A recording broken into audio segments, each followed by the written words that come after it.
안녕하세요. 행복한 삶을 위한 여러분의 선택을 응원하는 정재무TV 진행자 정선 재무설계사입니다. 작년부터 행복한 가게 솔루션이라는 걸로 해서 사장님 만나 뵈면 시간과 노력을 다 해가지고 이 가게를 운영을 하시는데, 직원이 있는 회사 같은 경우에 운영하시는 우리 대표님들 진짜 대단하신 것 같아요. 그러니까 시작 딱 스타트 해가지고 하나둘씩 체계를 잡아가고 함께 할 직원들의 삶까지도 걱정해야 하는, 이렇게 일궈낸 분신 같은 회사가요, 어느 날 갑자기 큰 사고가 딱 나요. 보상금이나 벌금 같은 게 너무 과다하게 지출됨으로 인해서 막 귀청거리는 거죠. 열심히 살아서 내 인생을 충분히 바친 이 회사가 없어지면 내 인생 자체가 없어지는 것 같은 그런 느낌일 거예요. 오늘은 이와 관련된 법인 중대재해처벌법에 대해서 알아보고, 위험이 일어났을 때 슬기롭게 대처할 수 있도록 미리 대비하는 방법을 알아보는 시간을 마련했습니다. 중대재해처벌법이라는 것은 무엇일까요? 인명피해를 주는 산업재해가 발생했을 때 사업주에 대해서 형사처벌을 강화하는 그런 내용인데요. 자, 안전사고로 노동자가 사망을 했어요. 사망을 했을 경우에 사용자 혹은 경영 책임자에게 1년 이상 징역이나 혹은 10억 이하의 벌금으로, 법인에게는요 50억 이하의 벌금을 부과할 수 있도록 되어 있습니다. 그리고 노동자가 다치거나 질병 걸렸을 때 7년 이하의 징역이나 1억 원 이하의 벌금으로 처벌을 할 수 있는 그런 법인데요.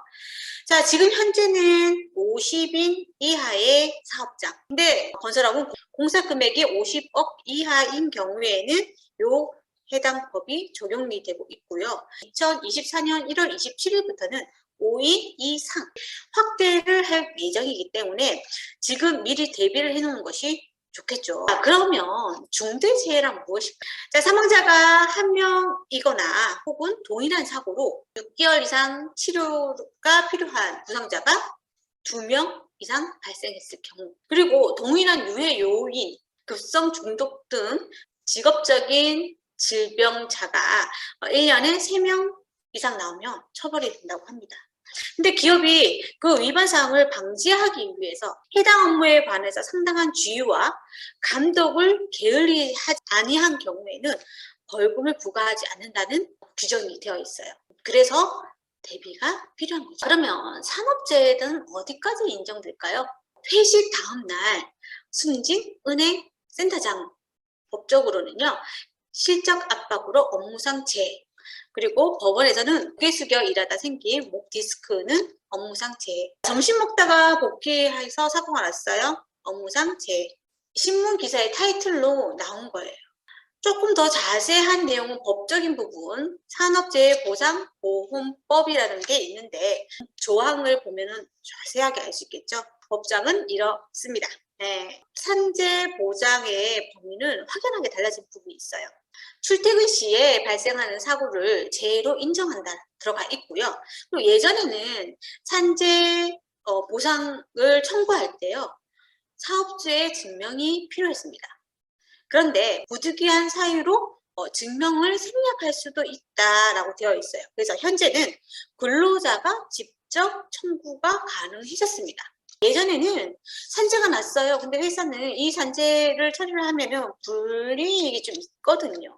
그래서 회사 입장에선 처리를 안 해주려고 하는데 근로자가 그래서 피해를 보는 사례가 조금 있었죠. 직접 청구할 수 있게 되어서 다행인 거죠. 근로자 입장에서는요. 자, 그런데 산재보험의 범위가 좀 넓어졌죠.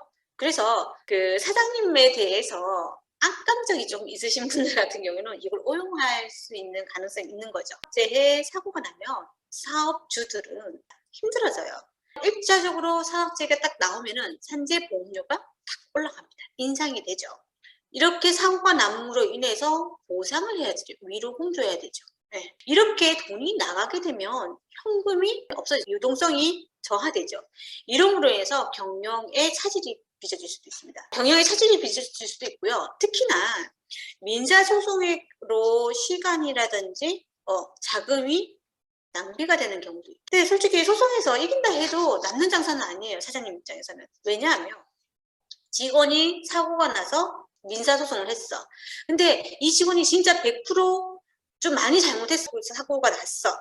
이럼에도 불구하고 만약에 이제 소송을 해서 사장님이 이겼다 치더라도 거기 남아있는 직원들 입장은 어떨까요?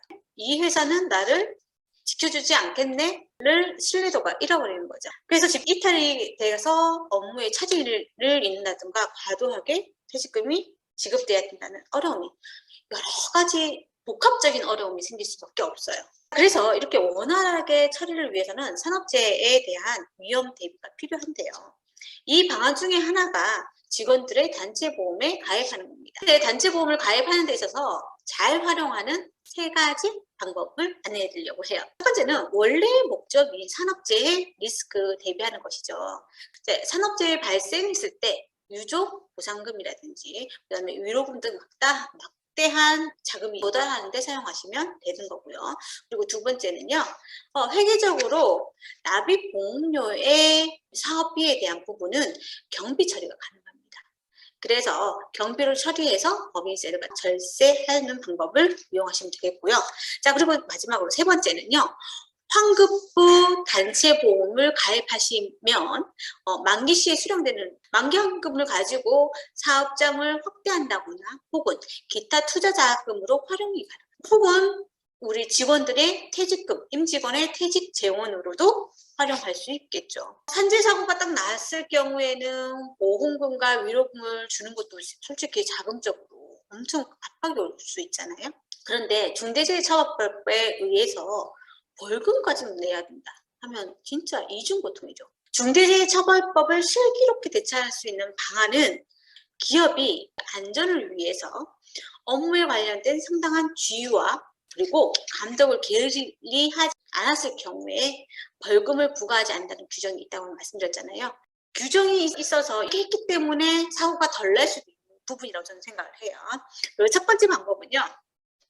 아까 말씀드렸듯이 직원들을 위해서 단체 보험을 가입하여 준비해 놓으시면 이것만으로도 관리 감독 나름의 준비를 하고 있구나 입증할 수 있는 부분이 있는 거죠.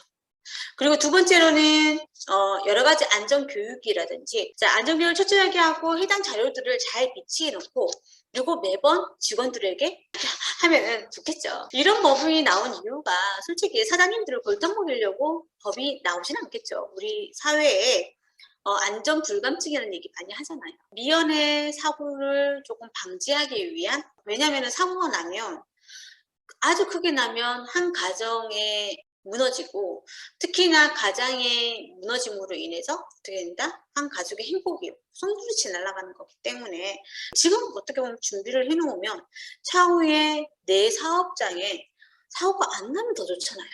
자, 습관적으로 이제 안전에 대비해서 산업재해 사고를 어떻게 보면 조금이나마 예방해보자 이런 부분에서 이 법이 생긴 것 같습니다.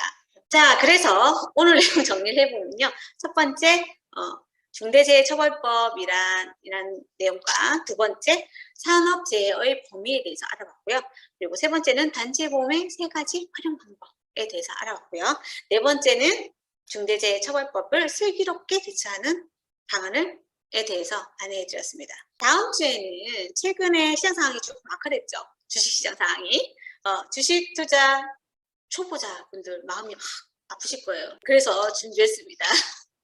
자, 투자 초보자는요. 펀드부터라는 주제로 투자를 시작할 때 펀드로 해야 되는 이유와 그리고 성공적인 투자 원칙이 있어요. 그거 안내해드리는 시간 마련했습니다. 자, 구독과 좋아요 그리고 공유는 우리의 행복함을 전파하는 일입니다. 세상이 모두 행복해지는 그 순간까지 정재무TV는 계속됩니다. 바이바이.